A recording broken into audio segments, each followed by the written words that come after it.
So some suggestions about how you correct this socioeconomic problem. Become more business friendly in New Jersey. Private businesses in New Jersey are overcome with state tax burdens, resulting in fewer jobs, lower wages, and lower benefits offered to their employees. The cost of being a business owner in New Jersey is too high for most owners, and the requirements for these businesses to open is unsustainable. The bureaucratic hoops that we need to jump through prevent most of us who have a desire to become gainful employers from doing so. From local, county, and state requirements, only a small percent can actually move through the process. For example, in 2014, I opened a business in Pennsylvania in 6 weeks. I opened the same business in New Jersey, 7 months, 3 times the cost. That's outrageous. I employed 23 people in Pennsylvania. The New Jersey business can only employ 12 due to the high rate of taxes, licensure, and other filing fees. That's your poverty level problem. Small businesses are the majority in this state. However, the rate of new businesses in New Jersey has declined since 2009, and we now lead the nation as the slowest in small business growth. How do you fix it? You address the tax rate problem. Address the minimum wage rate in the state.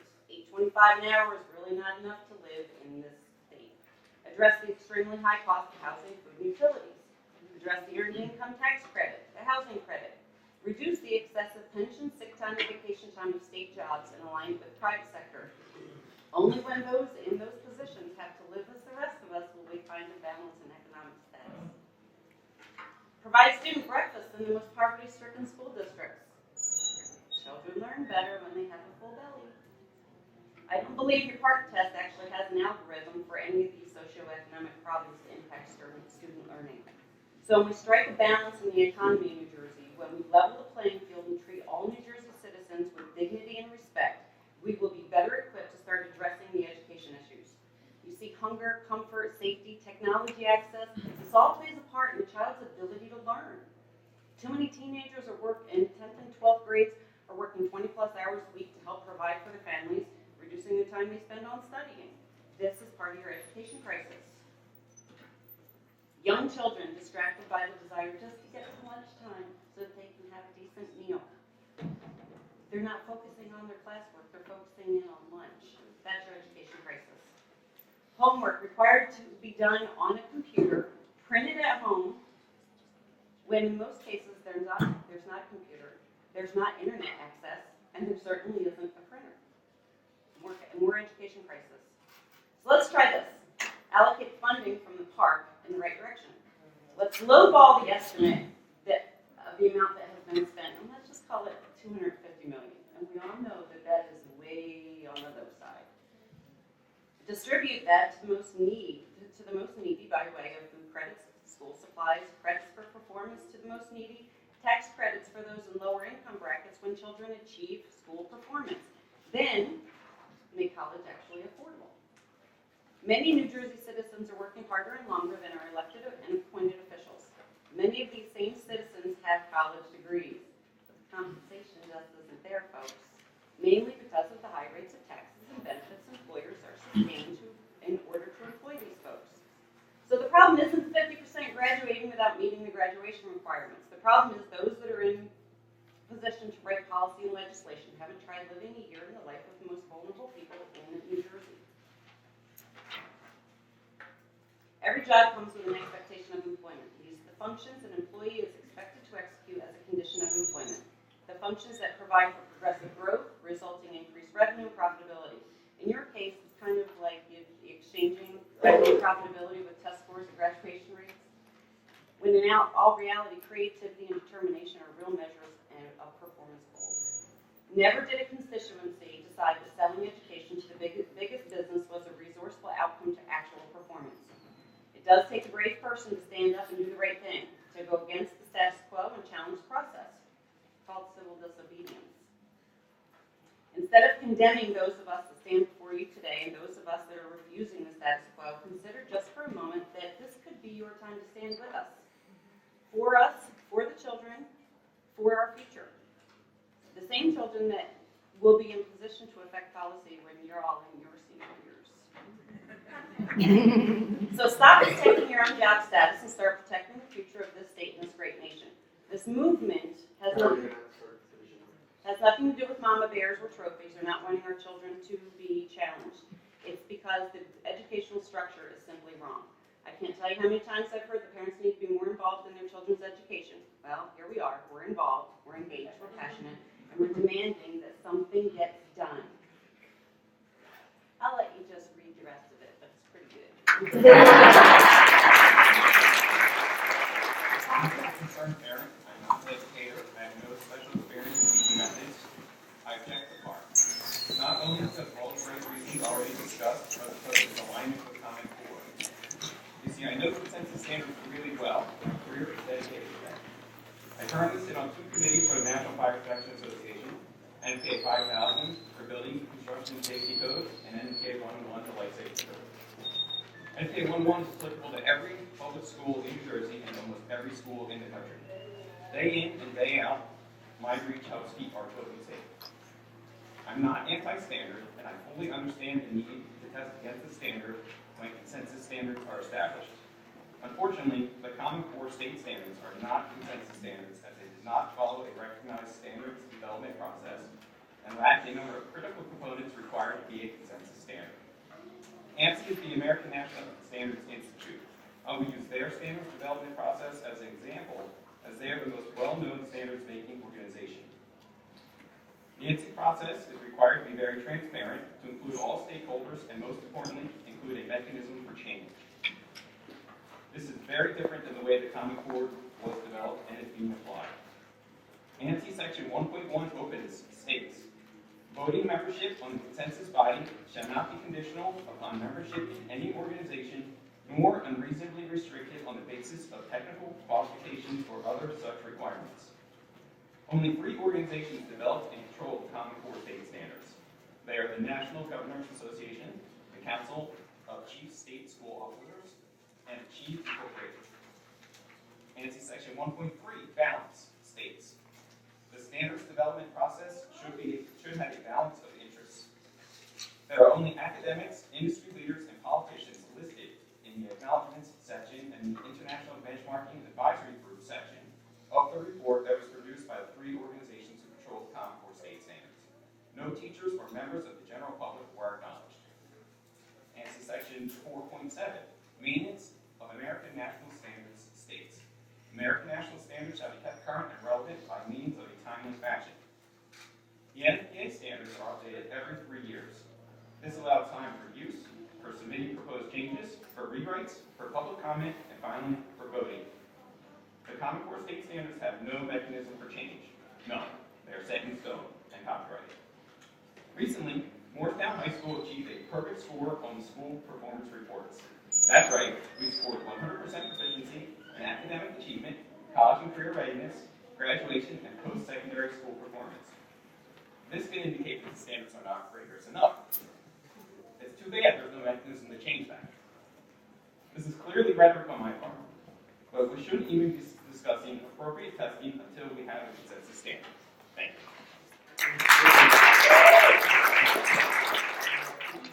Del Rand, and I live in Mount Laurel.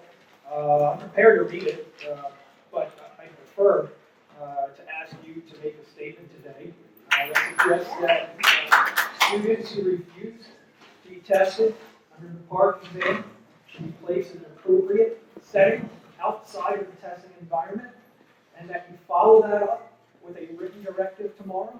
Yes.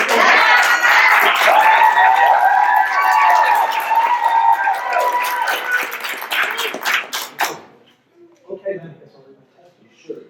All right. So on November 7th, Commissioner Heskey stood in front of a room full of educators and took a lot of heated questions about the quantity and quality of the testing that his Department of Ed was planning on subjecting our public school students to over the course of this school year.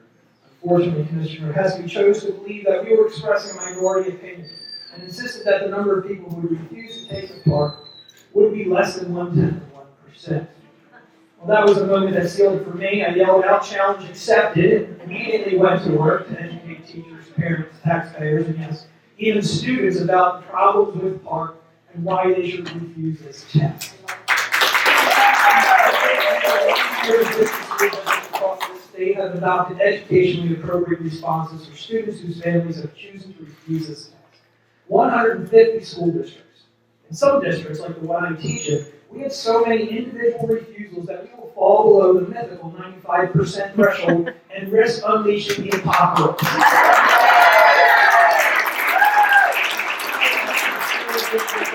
The number of refusals are growing by the day. I wonder why that is. Certainly, it's not just the fact that so many states have failed out of the PARCC consortium themselves. It's got to be more than that.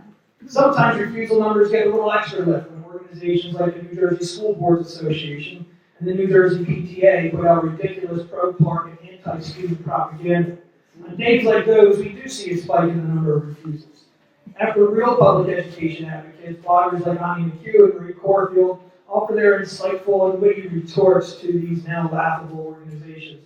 I mean, seriously, how can one back draconian policies like sit and stare, or offer the text practice part questions to the public and still consider yourself a legitimate representative of your constituency? All this for a test that, while the rest of New Jersey knows is in its death knell, others insist it's so good that teachers won't need to test prep, and yet the testing service. So thank you, New Jersey School Boards Association, for attempting to drive a wedge between school boards, the people who elected them, and the children they are supposed to be there to serve. And thank you, New Jersey PTA, for your relentless showing for the corporate entities that are really driving this test. Students and parents, and not speaking on behalf of Pearson and Park. It's shameful, and it makes PTA members like me sick to my stomach. In fairness, however, no single person is more responsible for the jump in refusal numbers than Commissioner Heskey himself. Every time the Commissioner says something ridiculous about the test, we see a spike in refusals. Let's face it, besides all the other reasons that people are refusing this test, forcing people to take the test is un-American at its core. School districts to revisit their disciplinary policies, aka families with sit and stare tactics. He raises the ire of Americans on both sides of the political spectrum. It immediately prompts the questions: why does the commissioner need to strong-arm the public into taking this test? And what's wrong with this test? Furthermore, the commissioner's lame attempt at getting local districts to do a better job of selling this test to their constituencies is feeding the fire as well. At Heskey's request, districts are hosting informational sessions during which local administrators can't answer certain questions because they haven't gotten guidance from the DOE. Or they can only respond with, well, that's what the DOE has told us. Districts that held take the test nights really did our work for us because nothing says this test is awful like the test itself.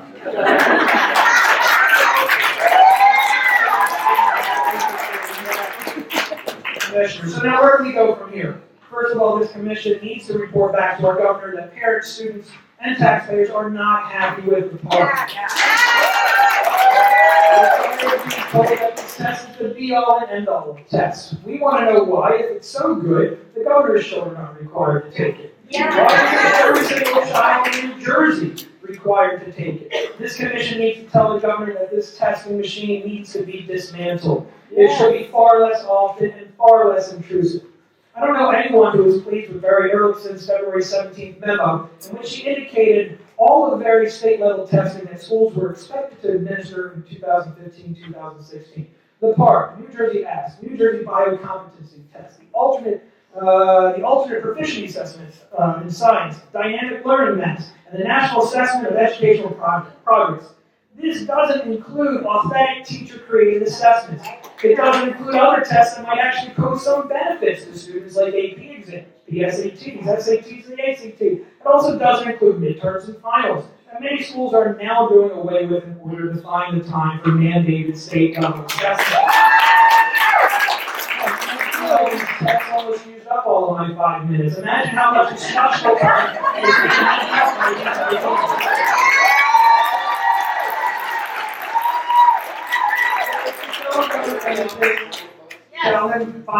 Tell him enough. Tell him we've had enough. The Commissioner, the Department of Education, and all their cronies have ticked off an awful lot of people trying to force this PARCC test down our throats. We're not going to take it. We're going to refuse. We're going to continue to disrupt whatever it is that you do that violates educational practices that we know are best for our children. We don't trust your ability to make those decisions for our children anymore. As far as I'm concerned, I have no confidence in the New Jersey DOE's leadership on issues that impact our public schools, and I'm not going to simply sit back and go along with decisions being made by this department any longer. I've got a feeling there are a whole lot of people in New Jersey who are with me too, a whole lot more than 1% and 1%.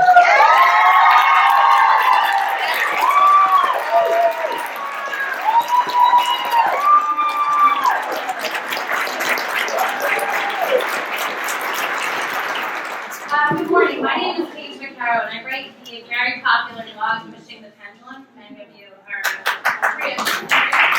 I'm a veteran teacher and mother of 4 young children under the age of 7. I have taught for 12 years and have experience in 3 states in public and charter schools, urban and suburban settings, and in grades K through 8th grade. I attended the last public hearing in Jackson and listened to testimony after testimony that destroyed the crumbling promise of standardized testing. If this commission chooses to ignore the evidence, then it will in turn ignore the best interests of the children of New Jersey. Education has suffered greatly since 2001 because of America's obsession with testing. Coincidentally, President Bush signed the No Child Left Behind Act in 2001, the year that I started teaching in inner-city Baltimore as a Teach for America coordinator. My 3rd graders face poverty and violence daily in that drug-infested neighborhood, similar to the streets of Camden, Newark, where I've taught also, and Asbury Park here in New Jersey. Yet my job was to bring them hope and to somehow, some way, create a foundation that they could build upon.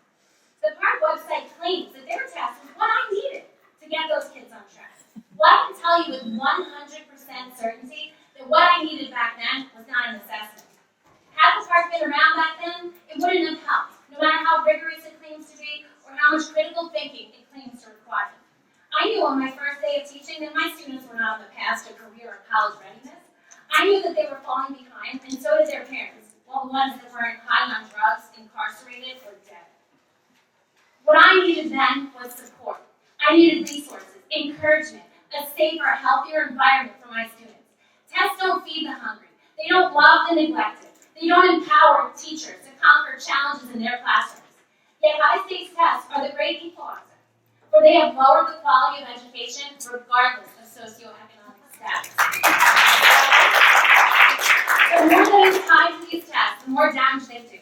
In 2001, I witnessed cheating, something I haven't heard anyone talk about, firsthand, when my principal made my students change their wrong answers as she walked around the room commenting aloud about how stupid they were. In 2003, I taught at a middle school in Brooklyn, where again I witnessed cheating. A mysterious test booklet from the previous year showed up in the classrooms. No one knew where it came from, but each booklet had a note attached that said we should review it with our students immediately. I flipped through it then, threw it in my desk because I was sick of test prep. I'm not going to know whoever that was. When the test day came, I walked around the room and thought it was odd that many of the questions looked familiar. Then I realized they were repeated from the previous year's test, the same test that we had all received from an unknown source.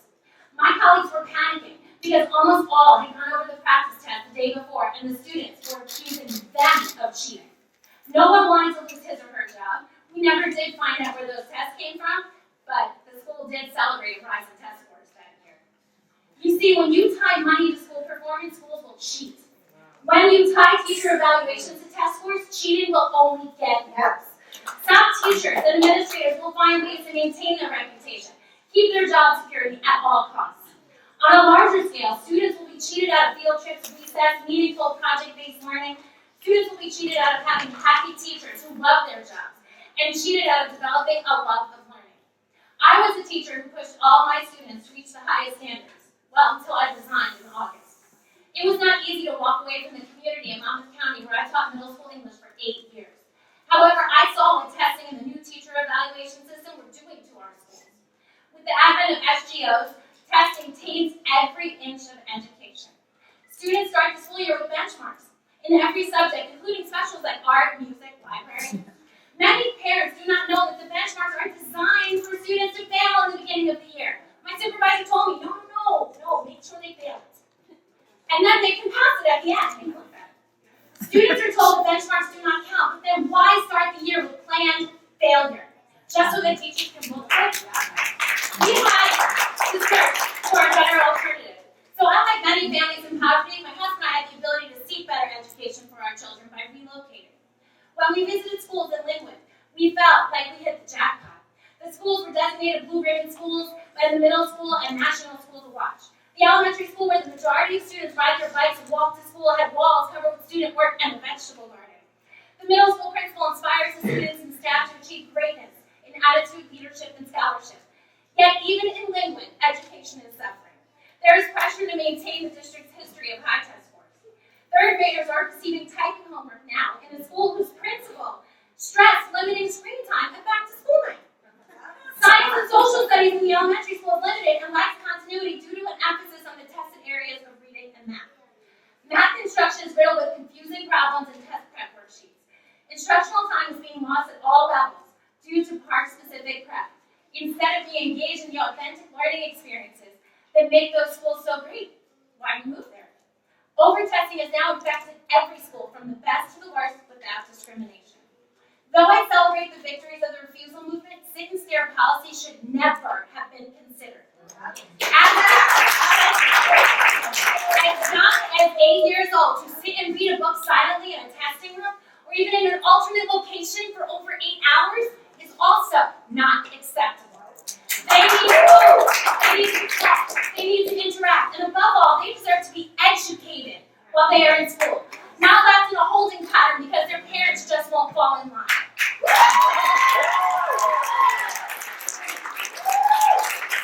We shouldn't have to refuse these tests.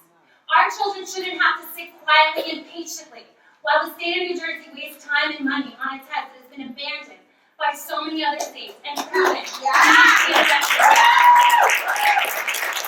I will tell you, I am a teacher, and next year, if my oldest goes into 3rd grade, if the test is still there, I'm homeschooling my kids. Yeah. As an educator, you've lost me as an advocate, and now you've lost my children who probably would have had a damn good test score.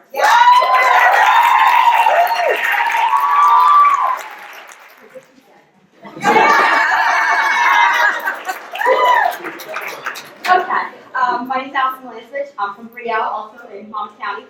I have 2 young boys, 5th grader and 1st grader. We're a very small town, less than 2 square miles. We have a K-3 school, which is 564 students that feed into a regional high school. Very lucky, we just had a Board of Ed meeting last night, and Brielle Elementary School has adopted humane procedure for refusals, but, well, what, go to the library and read his book. I'm here to represent my many friends of mine that are teachers and could not be here today because they are at work and they couldn't take off. They're with their students. Not one of my friends is in favor of this PARCC testing. I am not an educator. I'm a parent, although I am educated and have a bachelor's degree, so I don't have answers on how to fix what Pearson has created and the state and the federal government. But I do know not all of New Jersey was broken to begin with. We need to leave it up to the districts to decide what assessments to use. I have only started researching PARCC, Pearson, and Common Core within the last month. I'm definitely new to the party. What I have found is appalling. I have put my trust in the system to do what is best for my child's public education system. If this PARCC is so great, what will it tell us that we don't already know about our students, especially in the lower income districts? Why are there only 9 states plus DC still taking it? Why are there other states dropping it and none of the other states are joining in? No one. I want to share one story of my son's experience. My 5th grader had a PARCC practice on his Chromebook last month. I asked him, as I always do after school, how was his day? He always says, fine, good, typical 10-year-old boy. But on that day, that Friday, I got an eyeball and a groan. He told me that he had PARCC practice on the tablet that day, and the tablet went dead halfway through and they couldn't finish. He said it was just like yesterday. I asked him what he meant by that, and he told me that both days, most of his class had their tablets go dead, and they couldn't finish their practice that day. I asked him how that could happen, and he said that the class before him used the tablets for their practice on that day, the same day, before his class. Now let's get to the technology aspect. Tremendous time and money has been spent and will continue to be spent on technology that schools do need, but it will continue to be spent in order to take these tests online. This money that many districts cannot afford to spend. And even if we did have a laptop or Chromebook or whatever for each student, we should be focusing on all technology. Teaching kids coding, math, English, writing, and science are also so important. Not learning how to drag and drop, highlighting text on the screen, and measure a protracted writing on the screen. They will never use this Pearson's PARCC program on any other computer at home, college, or work. Their math teachers and English teachers should not be responsible for teaching them computer skills. If these computer skills I mentioned before are so important, create a statewide standard of what essential computer skills should be taught, and have the technology teachers do that. Why are teachers teaching our kids how to take this test? This test that is developmentally appropriate, that we have seen here today, and above grade level. I am refusing for my son to take this high-stakes test. I believe this high-stakes testing will damage schools, especially those that already need help. I believe that good teachers, good schools, and good public education, and my child's love of learning, will be sacrificed in Pearson's quest for data and profit. Thank you.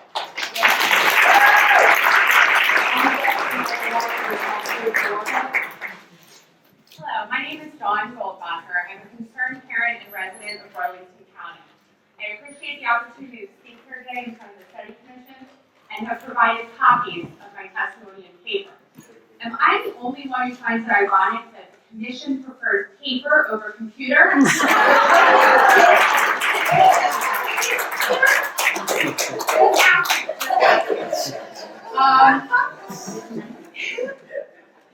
I'd like to take a moment to acknowledge while I'm here the passionate and determined kids that are up in Newark today from the Newark demand for the quality education. And I, like many of you, want to let everyone know that I stand in solidarity with my kids. Speaking of solidarity, I hope everyone doesn't mind, but I'm going to turn my podium so that everyone can hear me. I think it's important that we break this cycle that the DOE has implemented of turning their backs on parents. We need to put all and discuss our children's education together. This small act sends a big message. In addition to recognizing the parents, I would like to recognize the teachers. You know, my daughter has been blessed with many great teachers over the years. And I just want to let you know that for all the highly qualified teachers out there, I really appreciate the supportive learning environment that you create where my daughter is encouraged to experience and reach her full potential. Both my husband and I are against PARCC testing. Let me be clear, we're not against standardized tests. We're just against those that are not proven to offer a statistically valid measurement of any value.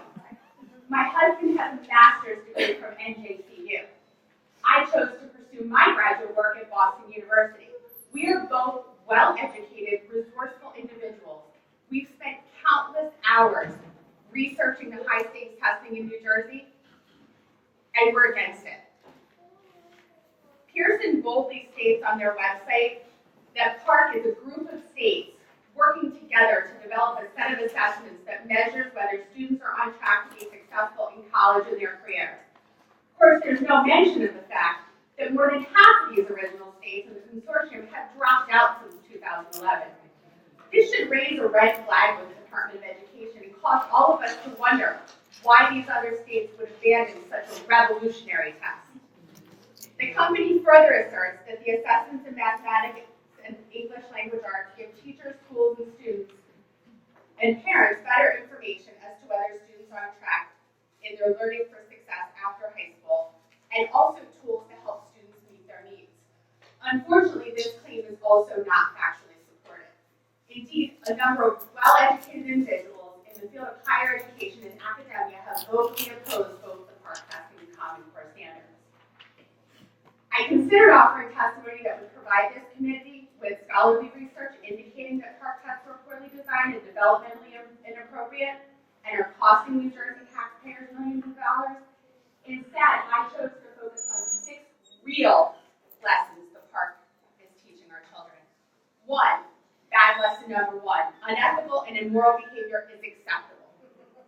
Did you know that the Pearson education is closing its foundation after paying $7.7 million in fines in New York State in 2014?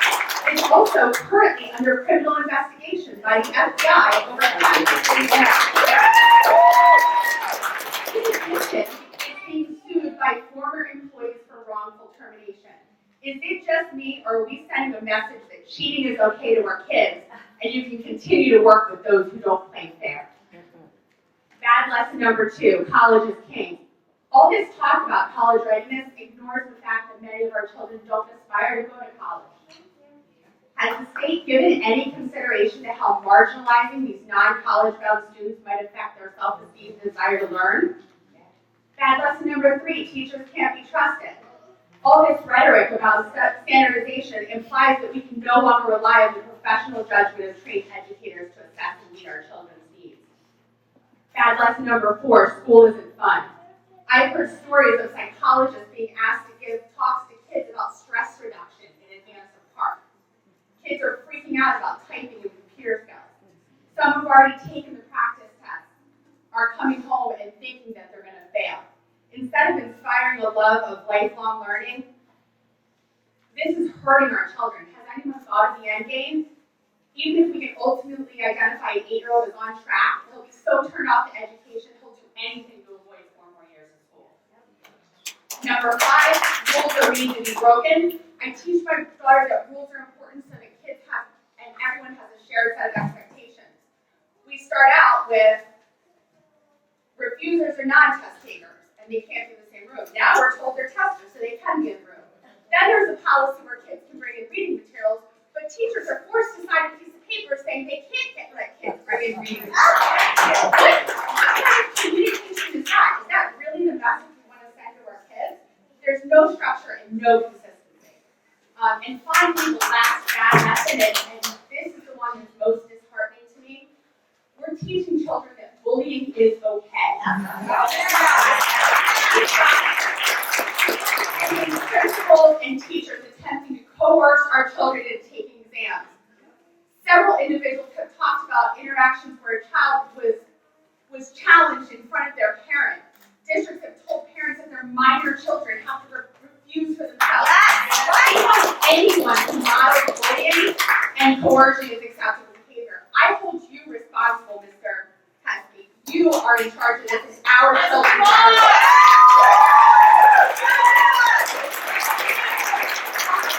To abandon the park and spare our children. Thank you for your time today.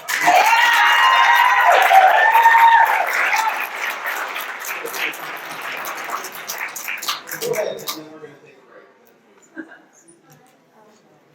I'm in high school. I'm currently in 11th grade. Recently we took the PARCC practice test, and I just wanted to read a list of questions and comments my fellow classmates had.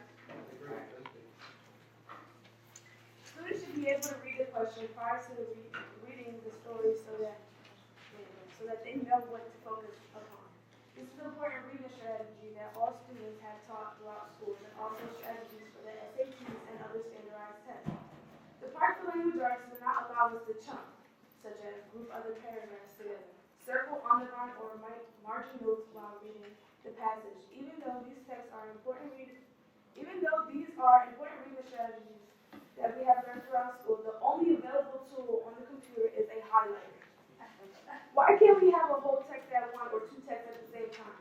The PARCC language arts do not allow us to see an entire passage at one time. It does not allow us to see 2 at a time either. Even though we have to write essay answers that require us to compare the stories or passages with each other. This is not the way to read important materials effectively, and it does not allow us to use proven strategies for effective reading. I know that all of you sitting in the committee must receive many documents in your job.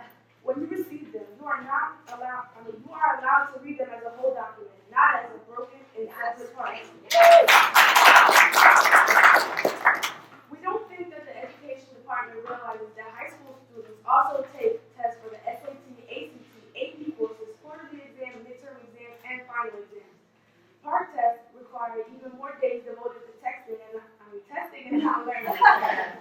All right, to begin the question, how will kids be able to focus with keys clicking and the noise of the computer mouse coming from 20 to 30 students in a classroom at the same time? What if we type slow and don't finish on time? Will we be able to go back and check our answers? We should be able to go back and forth. This is an important test-taking strategy and proofreading strategy also. Why doesn't the PARCC grade us on improvement? For instance, why don't we take a 1-day test at the beginning of the year and then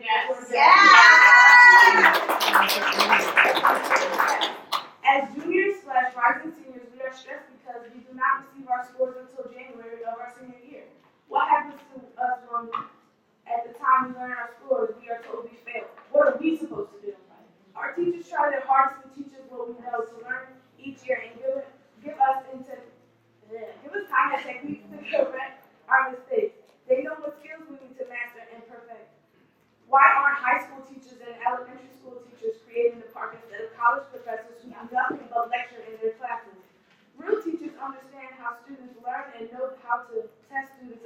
learning process. Thank you for your attention, but on the back, this is what our 2 months will be looking like on the back of your package, and how long we will be in here, in our classes, and other tests are not included in this package. Good job.